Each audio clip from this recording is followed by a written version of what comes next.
Giving it a second to go online on Twitter here. Sorry. Alright. Hello, everybody. It's good to see you all tonight. And, talk to you. Let's see here. So tonight we're going to talk about the coronavirus crisis and the stimulus ideas that are floating around and how the economy works to pay for such, whether it's the biggest ideas or the smallest ideas, how this is going to work. So that's what we're going to be doing tonight. Just going to share our stream to a couple of places so we get more people online. So thank you everybody who's watching so far.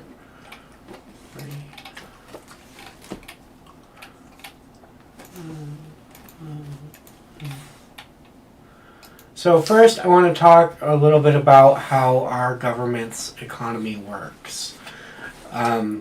Contrary to public belief, where it's like a household, a lot of people think our government is like a household. In a household, you have to bring in every penny you spend. And any spending that you don't bring in is debt, and debt is bad, right? You have to eventually pay it off. And a lot of people think, mistakenly, that our government works the same way. But when we talk about governments that are sovereign over their own currency, governments that, like ours, that can issue currency, as long as there's a purchaser of that currency, there are some rules, of course, there are some limits, there are some frameworks with when to do this, but the long and short of it is, as long as the government issues its own currency and there's a demand for that currency, that government can and will print money when it needs it. Now, with some things, you have to offset that printing or you'll cause too much inflation, and inflation, if inflation is usually a bad thing, right? Like, then prices go up, and does everything go up accordingly, or just prices? And so it's kind of an issue, right? So with governments that are sovereign over their own currency, they can and will issue their own currency whenever they need it. What happens, and this is why we pay federal taxes. Federal taxes, contrary to public opinion, aren't to fund every single penny the federal government spends. No. They're currency deletion. They're removing money from existence. They're not paying for what the government spent that year. So keep that in mind. So some proposals require taxes at the federal level because the government has to delete a little bit of currency, take some money back out to prevent like runaway inflation or anything, right? But other proposals, they can just spend. They can just literally just print the money. And to a degree, there are limits. So how much money can our government and economy, our economy really absorb without causing inflation is really that is the limiter, right? How much money can we send into the economy and not cause too much inflation is a limiter, and that's determined by real world metrics like infrastructure, unemployment rate, employment rate, and those kind of things, right? So when we talk about how does the federal government pay for it, my taxes are paying for everything the government's doing. It's not actually how it works. Your federal taxes that you pay, if you're among the many Americans who pay federal taxes, are currency deletion. Upon receipt, that money is deleted. It's obliterated. It's wiped out of existence. So when the government needs to do more spending, there's two basic ways it can do it when it's a sovereign over its own currency, like our government is. Our government is sovereign over its own currency, so there's a lot of power it has in terms of currency. One of those powers is it can tell the Federal Reserve, hey, just print money to cover this. Another one of those powers, it can tell the Federal Reserve, give them two sets of inputs, and the first being, hey, print this money and expect these taxes, this currency deletion to make up for it. Those are the two ways. And the government is printing money. It's doing it right now. It's sending $1 trillion a day at least to the banks to bail them out in the middle of this. Which, I don't know about you, but that makes me kind of angry that they're willing to spend $1 trillion, which is $1 million. 1 million times 1 million equals $1 trillion to bail out the banks every single day for at least the next month. Yet when it's like, hey, let's mint two $1 trillion coins to pay for a universal stimulus to all people in America.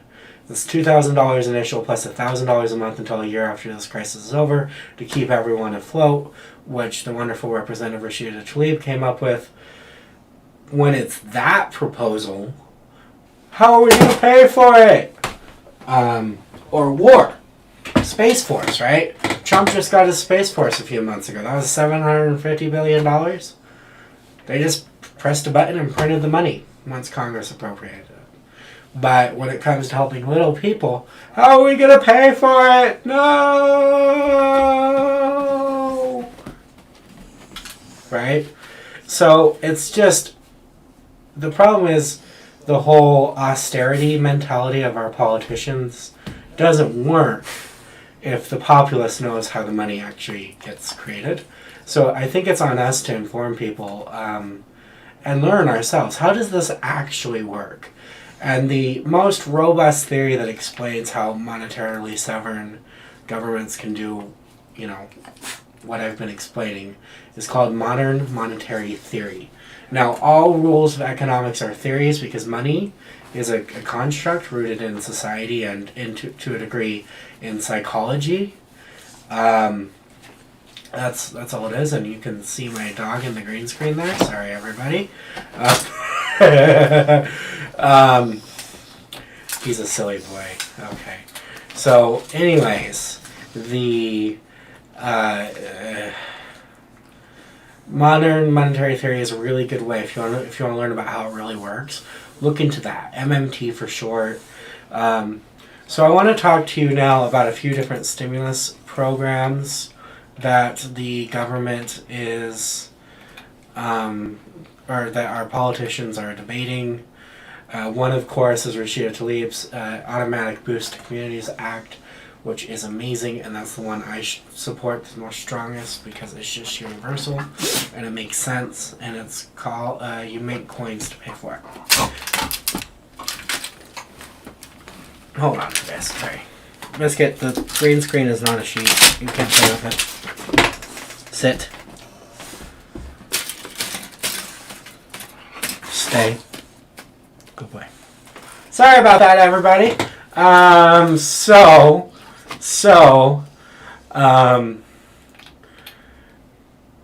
There's a few. Kamala Harris has a $500 per family stimulus plan. Mitt Romney has a $1,000 per adult stimulus plan. Those are both one time. Senator Sanders is proposing $2,000 a month, which is really good. I haven't seen that legislation introduced yet. That doesn't mean it's not introduced. It just means I haven't seen it yet.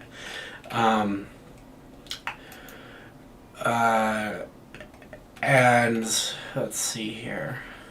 So, yeah, the Republicans are offering a $1,000 once stimulus. Rashida Tlaib is offering a $2,000 debit card followed by $1,000 every month.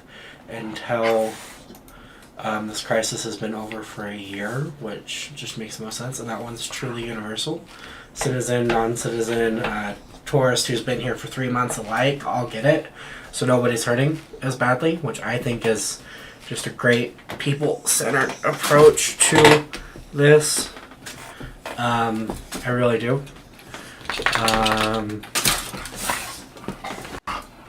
Hold on, guys. Here. Okay. Okay. And then, so that's kind of like 4, I think, stimulus packages. Biscuit! You're a good boy. Sorry. Usually he's calm when I do live streams, so he gets to join in, but today he's not being calm. Anyways, I also want to go over some coronavirus updates. And remember, you can always comment at any time through Periscope, YouTube, or Facebook on the original Facebook post on my personal Facebook if you want to comment. And I will see those comments and I can respond to them in real time or real-ish time. And I welcome comments. I love to hear from people. So please comment. I will see it. I will be able to respond to it. So we were just discussing how the federal government's money actually works. It can, but now I want to move on to some coronavirus updates. Colorado has done some pretty big things today, and so has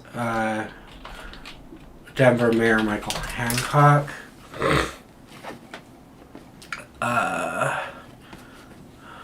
And so those couple things are, let's turn that off. Sorry everybody, I thought I had it pulled up, my bad.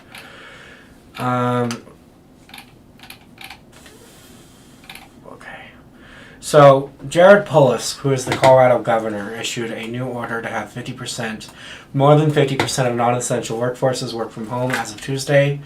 He also said he was, quote, furious, unquote, with the federal response. And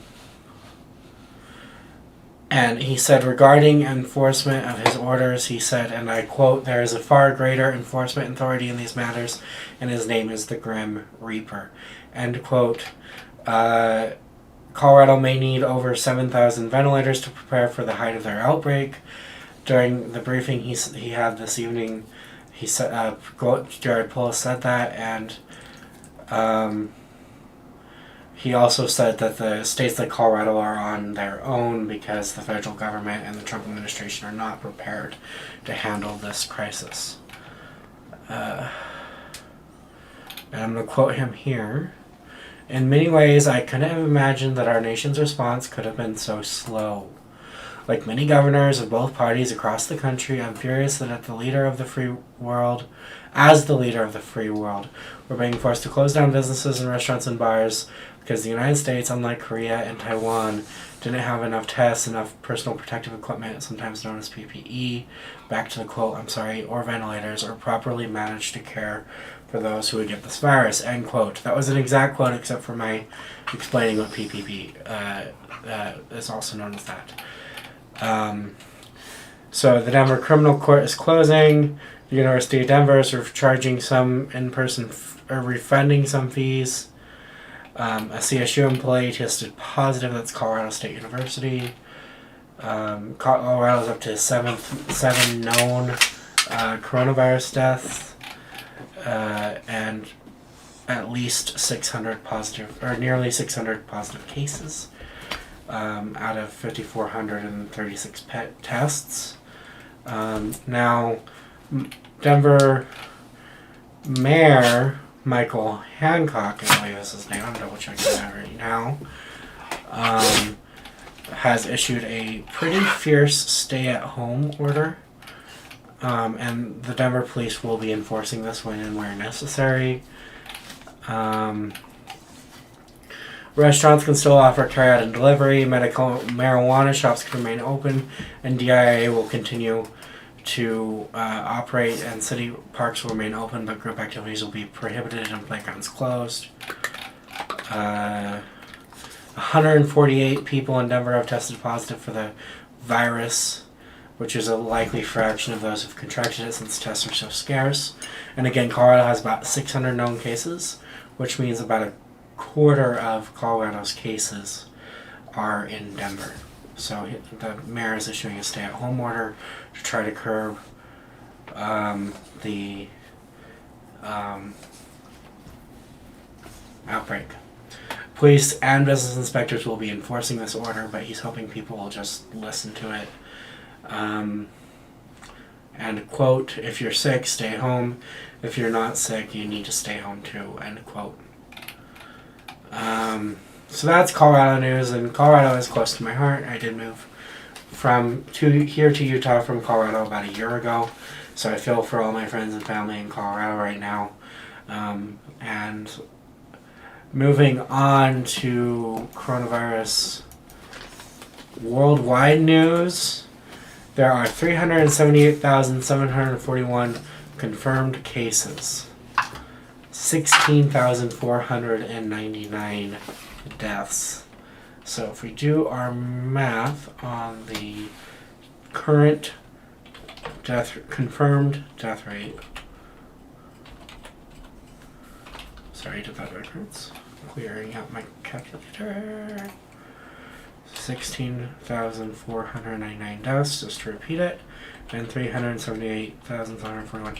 These are confirmed cases and confirmed deaths, which means there are likely more cases and likely more deaths from COVID-19 that we don't know about because we don't have nearly enough tests worldwide. But what we do know from the data we have a 4.35% fatality rate.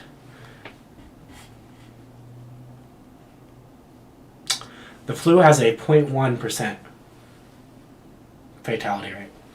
So coronavirus, of the deaths and cases we know about alone, when there's likely to be so many more of both deaths and cases that we don't know about due to a lack of testing, is 43.5 times more deadly than the regular flu in a healthy person. In a healthy person, it's 43.5 times more deadly than the flu. I've got a live comment coming in. Someone said, and I quote, "We need a president who has the mental capacity to handle the COVID-19 crisis. Bernie Sanders is the only one I could think of," end quote. And to that viewer, I wholeheartedly agree.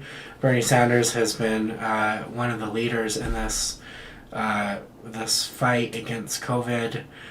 He's hosting daily town halls with proper information and resources for people to combat all the misinformation, including the misinformation coming from and lies coming from the Trump administration. One of the lies Trump has been tweeting nonstop is that a certain malaria drug can treat COVID, and there's no indication of that, as far as I know, as far as I've researched, as far as doctors are saying. There are some doctors that work in the administration backing him up, but outside sources are all like, no, this doesn't work. And so Trump is insisting that this works and may have actually caused certain poisonings in Nigeria because some people overdosed on malaria drugs trying to self-treat themselves. And when the supposed leader of the free world is telling people that this works, it just makes you wonder if there's an actual connection there or if it's just coincidence. And I don't believe in coincidence. So I'll let you all take your conclusions on that part of the story for yourselves. Up next, we have United States is up to 44,054 known cases, 560 known deaths. China is at 81,093 known cases, 3,270 known deaths. Italy is struggling real hard still. They've got 63,000 cases and over 6,000 deaths. So nearly 10% of their cases are dying right now in Italy, which is just tragic. And for anyone who recently joined, remember, if you comment on YouTube or on Periscope or on the original Facebook post on my personal timeline, which is public, if you comment on any of those, I will see them and I'm happy to respond to them. But as we're going, I want to talk a little bit more about stimuluses. Or before we go back to stimuluses, I want to talk a little bit about the International Monetary Fund. The International Monetary Fund has officially warned that the coronavirus pandemic will cause a recession in 2020 that will be at least as bad as the global financial crisis. At least as bad as 2008. And we're not prepared. We're simply not prepared. So we need to be prepared, but we're not. As such, we need a president and an administration that cares about the people. And the only potential 2020 administration we've got right now that's truly going to care about the people first and not serve the whims of organized money and focus on how we're going to pay for it as code for how do we ensure profits for our private donors. The only administration that's going to be people first and people powered is Bernie Sanders. Is a Bernie Sanders administration. A Joe Biden administration will be more neoliberalism, more establishment, more status quo, and he promised donors in 2019 that nothing would fundamentally change if he's elected, which means nothing would fundamentally change from Trump's status quo. Because if nothing, Trump's status quo is already instituted by 2019. So Joe Biden was promising the same things as Trump, just different packaging. So the only potential administration that can stave this off in 2020 is a Bernie Sanders administration. That's it, and that's all. It has to be Bernie if we want to take this seriously. And I really hope, I firmly hope, that the voters in the remaining states are that weren't already feeling the burn, as it were, are seeing that. Because if you just look at, how Bernie is already leading right now, he's showing us that he can be a leader, that he is a leader already. And I don't know what else to say on that, really, so I'm just going to stop there. But as for how to pay for it, again, remember, like we discussed at the beginning of this video, when a government is sovereign over its own money, it can issue that money ad infinitum. There are some limits to prevent runaway inflation. How much real value can the economy absorb? How much value are workers creating? How much are unemployed? How much are employed? How many resources are there? What infrastructure is there? Based in real things, the concept of currency can be printed to the demand necessary. Our government does not function like a household. And in fact, the deficit that everybody's like, the deficit, oh no! Especially Republicans, but some establishment Dems as well. The deficit is, by definition, the money that goes into private hands. Let me repeat that. By definition, the federal deficit is the money that goes into private hands. I don't know what other better proof of this there is than, a year after Trump's $2-ish trillion tax cuts for the wealthy, the deficit went up almost $2 trillion. The wealthy kept $2 trillion that would have normally been deleted in federal taxes. The deficit went up by that same amount. The deficit is the amount of money in your pocket. You have a tiny, tiny, tiny, tiny infinitesimal slice of the deficit, right? The 1% has most of it hoarded over years and years and years, but the deficit is the yearly amount that's going into private hands, as it runs right now. A federal surplus would actually be even better, but those are very rare. We haven't had one since pre 9/11. Although an economist found that Bernie Sanders' economic platform would give us a federal surplus again. So the deficit isn't the only way money goes into private hands, of course, but it's a measure of some of the money that goes into private hands. Let's put it that way. It's not all of it. I never meant to imply that it was all of it. It's just some of it. But that is, that is how that works. So we can literally pay for, our economy is tanking. That frees up a lot of discretionary spending that doesn't require currency deletion at the end of the year, because the economy can absorb the money right now.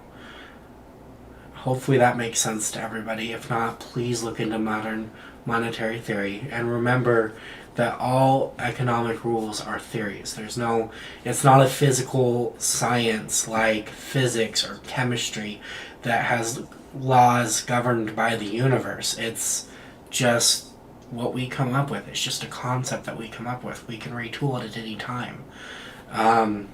So modern monetary theory is a really good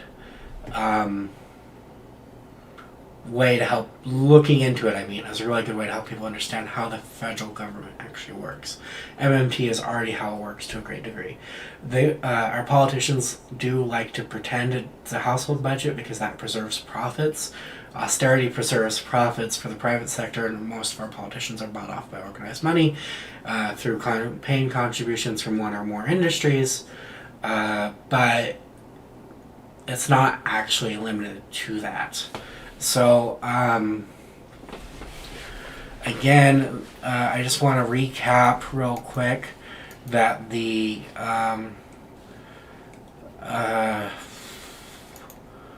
federal government can spend whatever it needs to right now, and it will only need taxes if it's trying to avoid inflation. That's the recap. Kamala Harris has a one-time $500 per family plan. Mitt Romney has a $1,000 one-time per American adult citizen plan. Rashida Tlaib has a universal continual stimulus plan. This is the best one, I think, by far, that I've seen introduced in the House or the Senate. I'm not sure if Sanders has introduced his $2,000 monthly yet. He may have. I'll have to double check. But Rashida Tlaib's Automatic Boost to Communities Act, again, $2,000 on a preloaded debit card that you can use anywhere to every American, every human being in America, citizen, non-citizen, and traveler alike. And what this does is it makes sure that everyone's okay or okay enough during this. Now, after that $2,000 a month, for the first month, $2,000 for the first month, there is a $1,000 stimulus every month until a year after the coronavirus crisis is over. And this is all paid for by minting two $1 trillion coins. No debt necessary, no taxes necessary, just creation of money. Our economy can handle it. And so this is the kind of visionary, future forward thinking that we need, and I'm really glad that someone in one of our politicians had the mind to do this. I really am, because it's an amazing package, and I think it would do a lot for people. And remember what I was saying about Trump lying and saying that a certain malaria drug can treat coronavirus, and how that caused some poisoning in Nigeria. Well, it's not only caused poisoning, it's caused at least one death. A man from the state of Arizona died after ingesting chloroquine, the malaria drug I mentioned, thinking it would protect him from becoming infected with the coronavirus. The man's wife also ingested chloroquine and is in critical care. So the Trump administration's lies are not only harming people and killing people, his lies are harming people and killing people right now in real time.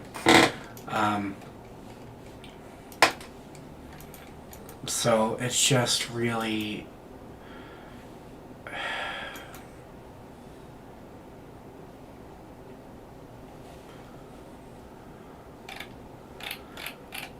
I don't have words. It's terrible. It's so terrible and so obvious to enough people that hashtag Trump lies, Americans die is trending. Which is just unfortunate. It really is unfortunate.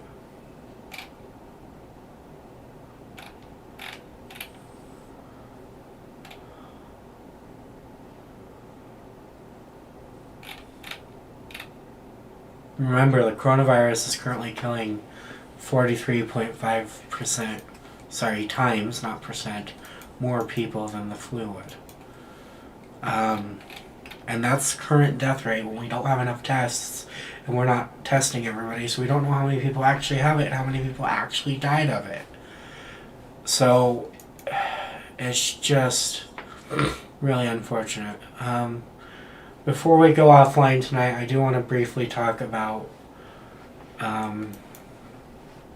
Joe Biden. He did kind of show up in an interview again today. The Biden camp had insisted that the last 6 days he was briefing with COVID-19 experts to get the most informed possible. And then he did a live stream today, and let's just watch it together. How does that sound?